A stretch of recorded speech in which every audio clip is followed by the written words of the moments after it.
Hello, friends. Mark Holmes here with CowboyJobu, and as always, thank you guys for watching, commenting, and subscribing to the Jobu Sports Report, because without you guys, I wouldn't have anybody to make a complete jackass out of myself in front of. So thank you guys for allowing me to do that. Okay, so the Cowboys are finally doing some things to try and improve. Now, I wanted to come on here. We're going to be on tonight at 9 o'clock Eastern with our live stream. We'll end up having my man Irvin over here, and we'll end up having John as well on here, and we'll be talking about everything that has happened and taken place today. So I'm excited about this.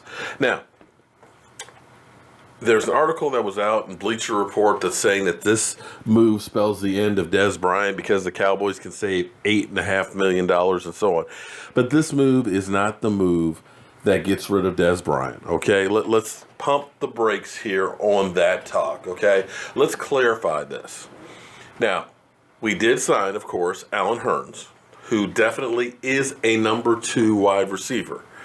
And we also signed Thompson as well, who is more depth.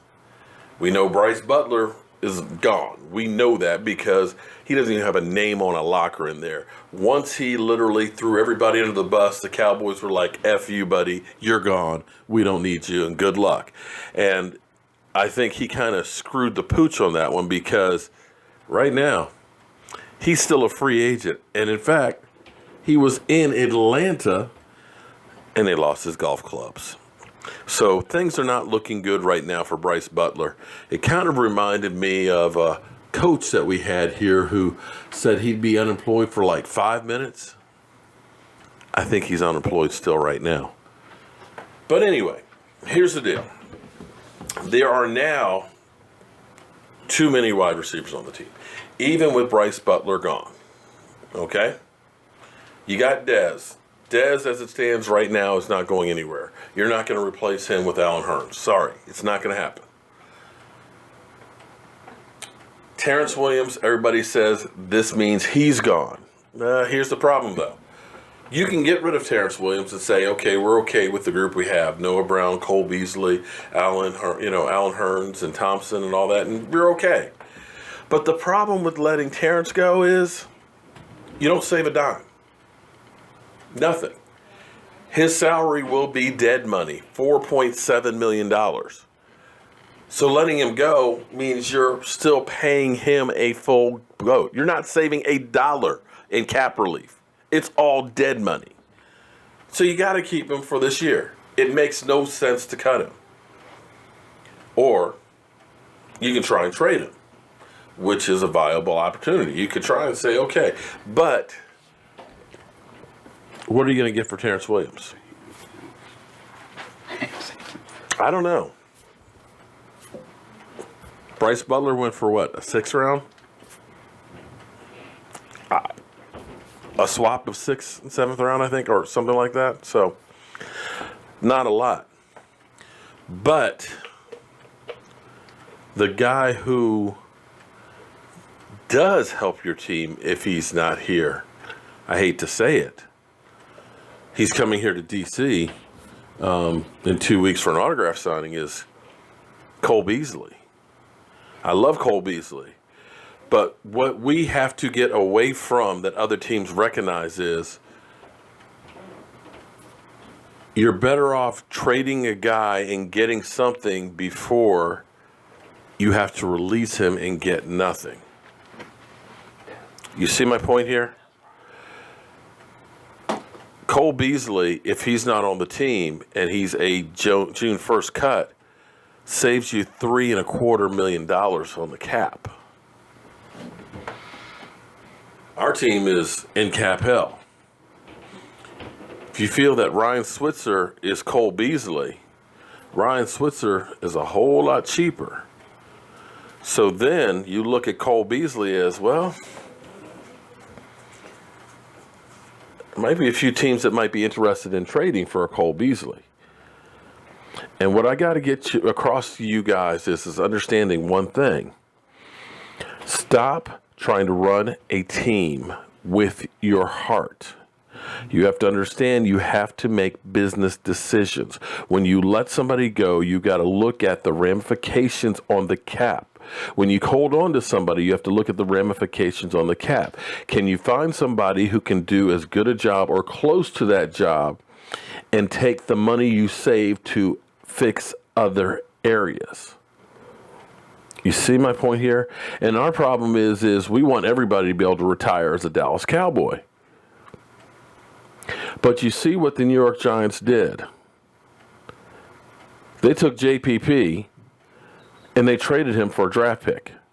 They realized we're at the point where we need to reboot. We need to start over. So let's get what we can with these guys while they still have value, so we can start the process and get everybody in there at the same time to make a run in a couple years, which I'm going to go into later on, because to me, that means that you end up trading Odell Beckham.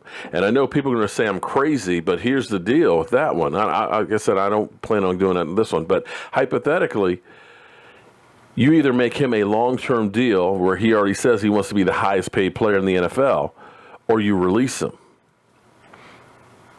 If you release him, you're getting nothing. Right now, you can get a whole lot for Odell Beckham. For the Giants that are looking to reboot, you trade an Odell. But we'll go into that one another time. This is not about the Giants. Screw the Giants. This is about the Dallas Cowboys. But back to what this Bleacher Report was saying, that if you cut Dez Bryant, you save $8 million. Well, that would be stupid right now, because you don't have a number one on the team. I love Allen, but he's not ready to be a number one. We tried that with Terrence Williams when Dez went out. Terrence was not a number one. Unless you end up drafting a guy that you can make a number one, then it would make sense if you were a June 1st cut, because then you're talking about $12.5 million. Right now, as it stands, I would take that draft pick and go elsewhere. If you have an opportunity to get a Will Hernandez and really reboot that offensive line, hey, you do that. Or if you could find a stud for the defense, a defensive lineman like, say, a Vita Vea or something like that, you go in that direction.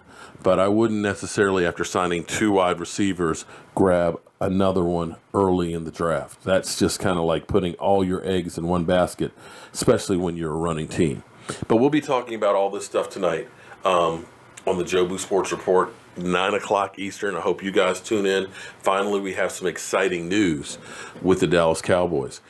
Finally, there seems to be a plan. So all of that, the Cowboys aren't trying to do anything. And I know a lot of people are going to say, man, this is like still bargain basement shopping. Hey, who cares if it's an after Christmas sale?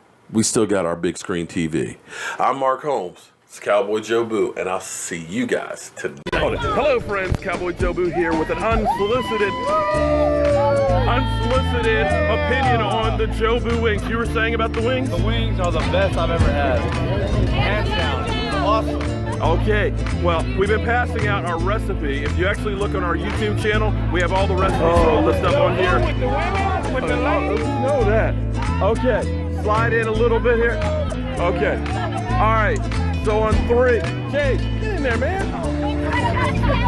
Okay, we're going to do How About Them Cowboys. Okay, all right, everybody, on 3, How About Them Cowboys. 1, 2, 3.